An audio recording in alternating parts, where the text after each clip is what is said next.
Olá, sejam todos bem-vindos novamente, né, ao módulo 2, Produto das Abelhas. O meu nome é Ana Lúcia Horta, sou pesquisadora da Embrapa Meu Norte, em Teresina, Piauí, e hoje eu vou apresentar para vocês o produto pólen apícola.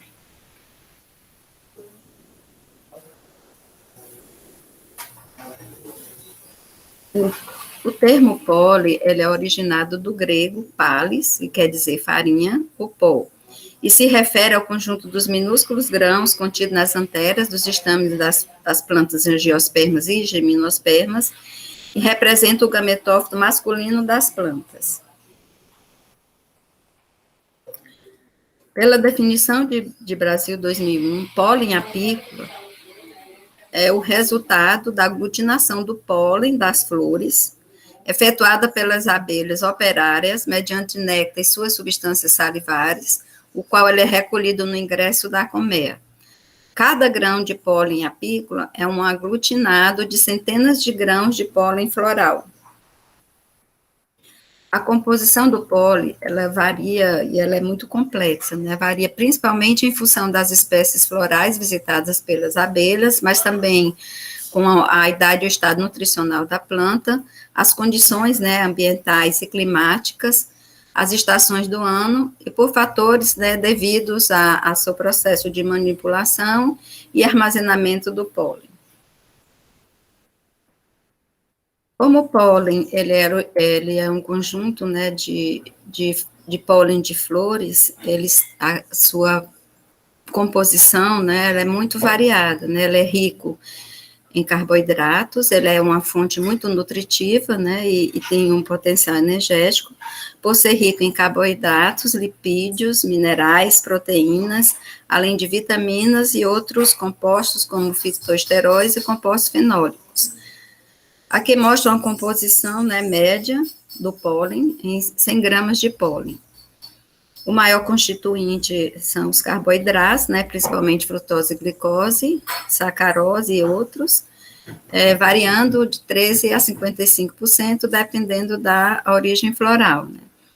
O segundo componente é proteínas, né, que variam de 10% a 40%. Lipídios é o terceiro constituinte maior do pólen apícola, podendo variar de 1% a 13%. Os minerais varia de 2% a 6%, e fibra bruta de 0,3% a 20%. Além desses compostos minoritários, como beta-caroteno, vitaminas, ácido fólico, enzimas, fitoesteróis e compostos fenólicos. A grande parte desses carboidratos é proveniente do néctar, com o qual o pólen foi misturado, né, na manipulação pelas abelhas para agregar as bolotas de pólen.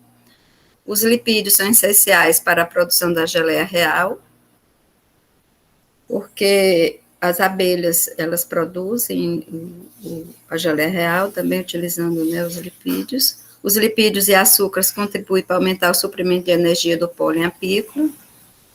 Normalmente, o pólen apresenta um conteúdo expressivo de proteínas, né, geralmente superior a 15%. Pesquisas feitas em várias regiões, né, do Brasil demonstrou que o teor de proteína do pólen varia entre 15% a 28%. O conteúdo de cinzas, né, que expressa o conteúdo de minerais do pólen, ele é essencial para manter a proteção, né, a atividade e a homeostase e a saúde das células do pólen. A fibra presente no pólen é originada principalmente da celulose, que forma a parede celular dos grãos de pólen e protege o mesmo contra estresses ambientais. Além desses compostos, ele possui também ácidos fenólicos, flavonoides, que lhe conferem propriedades antioxidantes e antimicrobianas. O pólen, por ser rico em nutrientes e compostos bioativos, ele é benéfico à saúde, né, podendo incrementar a nutrição e favorecer o bom funcionamento do organismo, e dessa forma ele é considerado um alimento funcional. Pesquisas recentes, né, têm identificado as propriedades antioxidante e antimicrobiana do pólen, devido principalmente ao seu conteúdo de vitaminas e compostos fenólicos, Dessa forma, ele foi considerado um produto bioativo, né, com propriedades potencialmente terapêuticas.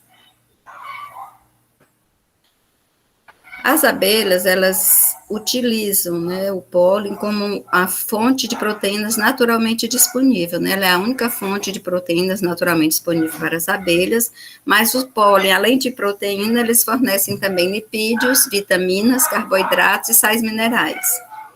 Ele é utilizado, né, na alimentação das crias e de abelhas adultas. Estima-se que é necessário consumir 145 miligramas de pólen para que uma abelha atinja a sua fase adulta. O seu consumo é essencial, né, para as abelhas nutrizes, pois produzem a geleia real a partir dos nutrientes liberados pela digestão do pólen. Atualmente, né, a procura por produtos naturais, né, e de grande potencial tem aumentado, né, talvez por inúmeras causas, né, principalmente porque esses produtos são benéficos, né, à saúde. O pólen, ele possui um alto valor energético e nutritivo, dessa forma ele é usado como alimento, ele é apresentado como grãos, ou secos, né, ou misturados com mel, em cápsula ou tabletes. Além de ser uma boa fonte de alimento, ele é usado como ingrediente em produtos aromáticos, né, como tinturas, óleos essenciais, em fármacos, né, principalmente para a manutenção da saúde, com sucesso em cosméticos, né, em cremes, máscaras, batons, sabonetes, shampoos, como também em alimentos, né, como ingrediente de barra de cereais, chocolates, biscoitos, e recentemente está sendo estudado, né, a sua atividade antioxidante natural, ele sendo usado na conservação dos produtos alimentícios. O pólen apícola, ele pode ser classificado segundo o teor de umidade, né, e designado pólen apícola quando ele é coletado em sua forma original. Pólen apícola desidratado, quando ele é submetido à desidratação, a 42 graus e com teor de umidade não superior a 4%. Para a elaboração do pólen, as abelhas, né, campeiras ou farrejadoras, elas saem, né, em busca de alimentos, coletam o pólen nos estames das flores, e desse processo elas ficam com os corpos cobertos de grãos de pólen. Utilizando, então, os pelos presentes nas pernas, elas escovam-se, né, para recolher e juntar esses grãos de pólen, aglutina com néctar e com as suas secreções salivares, né, onde tem presença de enzimas, né, formando bolotas. Essas bolotas, elas são acomodadas em estruturas especiais, denominadas corbículos, ou seixas polínicas, que estão localizadas nas pernas posteriores. Quando elas chegam na colmeia, as cargas de pólen são transferidas, né, para os favos, elas são empurradas e compactadas até o fundo dos favos por outras operárias, que utilizam a cabeça para isso, e nesse processo elas acrescentam mais néctares e mais secreções salivares, dessa forma proporciona a fermentação láctea do pólen e evita a sua deterioração. Esse produto é chamado de pão de abelha. Mas quando elas vão para a colmeia e as cargas de pólen são interceptadas por coletores, né, que são colocados na colmeia, esses pólenes podem ser recolhidos, né, pelo produtor e beneficiados para a comercialização, dando origem ao produto, né, comercial pólen apícola. Essa figura, né, demonstra muito bem esse processo. A abelha, né, ela sai, a abelha campeira, forrajadora, né, sai em busca de alimento. Ao encontrar as flores, elas coletam o pólen dos estames das flores. Nesse processo, elas ficam com o corpo, né, coberto por grãos de pólens. Usando as pernas, elas juntam, né, esse grãos de pólen e aglutinam, né, com néctar e seleções salivares. E armazena na curbícula, né, nas pernas posteriores, das suas pernas posteriores. Eles vão levar, então, esse pólen, né, para a colmeia. Quando elas vão para a colmeia, elas empurram, né, esse pólen aí até o fundo, né, dos alvéolos, utilizando a cabeça. Nesse processo são utilizados mais secreções salivares e mais néctar. e promovendo assim a fermentação, né, e formando o chamado produto pão de abelha.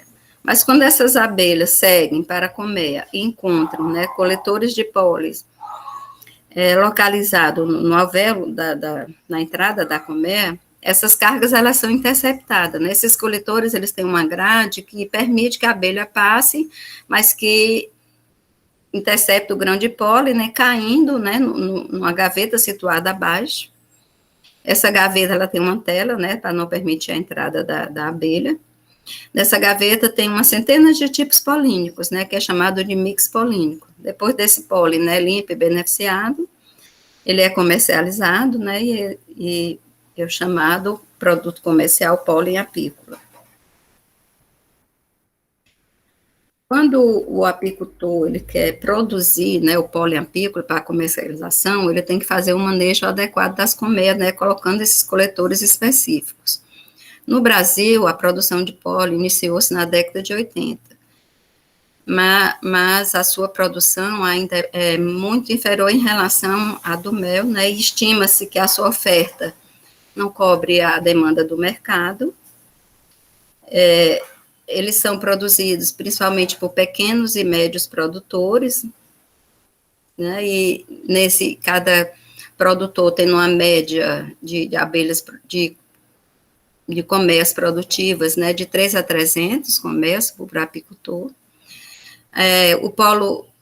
O Brasil ele possui 2 polos produtores, né, a região sul, representada por Santa Catarina, né, que é o seu maior produtor, e a região nordeste, onde Bahia é o maior produtor, e Sergipe também está gradativamente aumentando a sua produção. Então, o apicultor, para fazer a coleta, ele tem que ter um coletor específico, né, normalmente esse coletor é de madeira, a grade pode ser, né, de plástico ou acrílico. Esses coletores possuem uma grade de retenção, com aberturas em torno de 4,3 a 5 milímetros, que possibilitam a passagem das abelhas, mas forçam o desprendimento das bolotas dos pólen presos nas suas pernas. Essas cargas caem no coletor, né, posicionado abaixo na gaveta ou coxo, são recolhidas pelo apicultor. Esse coletor é recoberto por uma tela, né, de 3 milímetros, que impede o acesso das abelhas. Depois de beneficiado, né, ele é comercializado.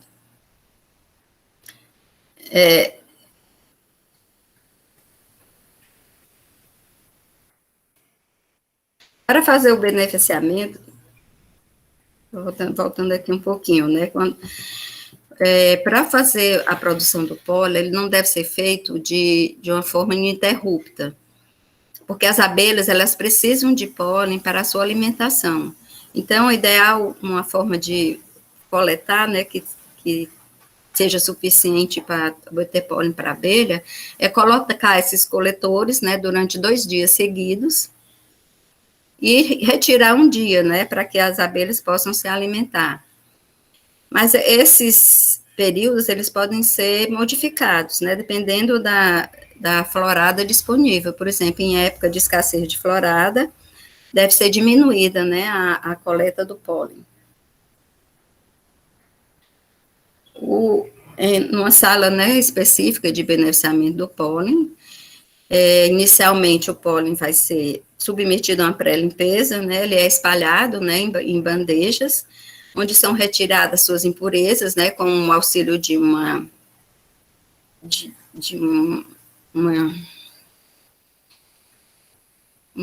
espátula, né, uma pinça, onde são retiradas, né, as abelhas mortas, as folhas.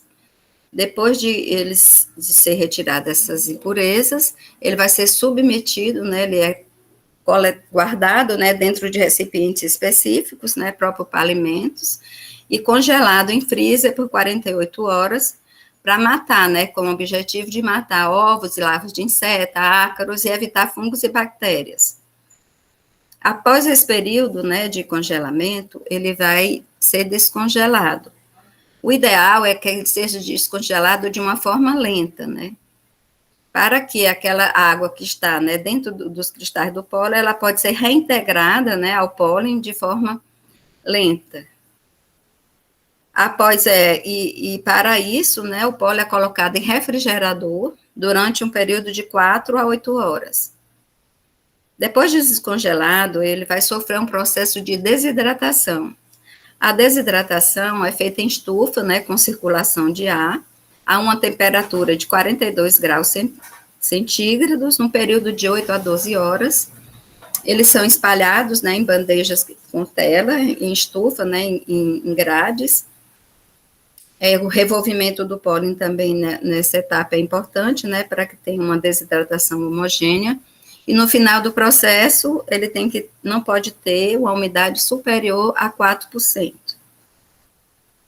Após desidratado, o pólen vai sofrer, né, um processo de aeração ou ventilação para retirada, né, das impurezas menores e mais leves que ainda persistem no pólen. Para isso são usados sopradores de pólen, né, que eles colocam um jato seco para ventilar, né, aerar o pólen, e esse jato seco evita, assim, de que comprometa, né, a umidade do mel, do pólen. Depois dele ventilado, né, ele pode ser observado ainda se tem alguma impureza, né, com auxílio de lupas. Após ele estar limpo, ele é envasado, né, em pote de vidro ou plástico atóxico para ser comercializado.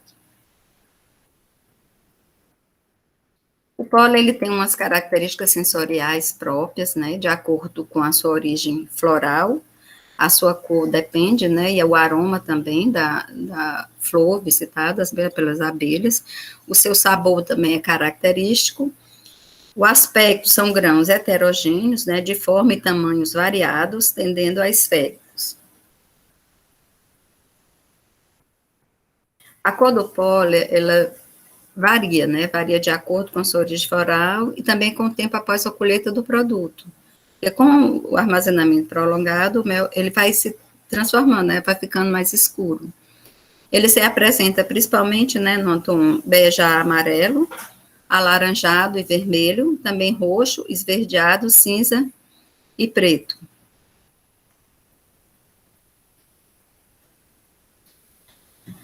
Para garantir o controle de qualidade de pólen apícola e possibilitar a sua comercialização para os mercados interno e externo, o Ministério da Agricultura, Pecuária e Abastecimento, MAPA, aprovou em 2001 uma legislação específica, né, com padrões de identidade e qualidade do pólen apícola produzido no país. Esse regulamento consta na Instrução Normativa número 3, de 19 de janeiro de 2001, no anexo 5, onde são estabelecidos os requisitos físico-químicos para avaliação da qualidade do pólen apícola. Os requisitos físico-químicos estabelecidos pela legislação brasileira para o pólen apícola são a umidade. No pólen apícola natural, ele pode ter um máximo de 30%, né, do teor de água. Já no pólen apícola desidratado, permitido um máximo de 4%. Os minerais, né, que são cinzas, tem que ter no máximo de 4%, os lipídios, no mínimo de 1,8%, as proteínas, no mínimo 8%, os açúcares totais, né, eles podem variar de 14,5% a 55%, a fibra bruta, né, no mínimo 2%, a acidez líquida livre, máximo de 300 miliequivalentes por quilo, e ele tem que ter um pH entre 4 a 6. A umidade favorece o crescimento microbiano e a ocorrência de reações responsáveis pela deterioração do pólen, né, o que altera suas características originais e reduz sua vida útil. Dessa forma, por isso que é necessário que você faça um controle, né, de qualidade do mel, utilizando esses parâmetros, né, que são estabelecidos pela legislação. Enquanto que autoteores, né, de cinza, ou seja, de minerais, apontam a presença de contaminantes inorgânicos como sílica, terra, areia, fuligem de fumigador e metais, o que pode sinalizar, né, irregularidades no processo, no seu processo produtivo, no seu beneficiamento, durante as etapas do beneficiamento. O pH e a acidez, elas estão associadas ao estado de conservação do produto, né, porque Os processos de decomposição, né, como oxidação e fermentação, geralmente alteram esses parâmetros, e você pode identificar, né, se ocorreu uma fermentação ou uma oxidação, fazendo a análise, né, de acidez livre, e verificando o seu pH para ver se está de acordo com o permitido pela legislação. O teor de lipídio, quando ele está inferior ao que foi estabelecido, né, pela legislação brasileira, ele pode indicar uma degradação dos lipídios, né, e essa degradação pode ter sido influenciada pelo beneficiamento ou pelo armazenamento de forma inadequada, ocasionando perdas nutricionais ao produto. Enquanto que o teor de açúcar total no pólen estiver acima de 55%, sugere a adição de açúcar ao produto, né? Ou seja, ele foi adulterado, né? Se ele tiver uma percentual acima de 55%. Enquanto se o percentual for abaixo de 14,5%, pode ter sido que o pólen ele sofreu uma oxidação dos seus açúcares, né? Por um processo normal de envelhecimento ou por altas temperaturas. Aí você vê se esse pólen, né, é um pólen já velho, ou se ele, no processo, ele sofreu aquecimento, o seu teor de açúcar, né, vai diminuindo com a oxidação. Normalmente, o pólen apresenta um conteúdo expressivo de proteínas, geralmente superior a 15%, né. A legislação estabelece, então, um mínimo de 8% para o teor de proteínas. Como eu falei, né, já feita várias pesquisas no Brasil, em várias regiões, e foi identificado que variava entre 15% a 28%. A fibra bruta, ela representa o resíduo das substâncias das paredes celulares, né, principalmente a celulose, né, que recobre a exina, né, na exina do pólen. É bom recordar, né, tomar nota, que o pólen apícola puro, ou associado ao mel, apresenta inúmeras vantagens nutritivas, energéticas e metabólicas, agindo como estimulante biológico das diferentes funções orgânicas, na manutenção da saúde e na prevenção de diversos males.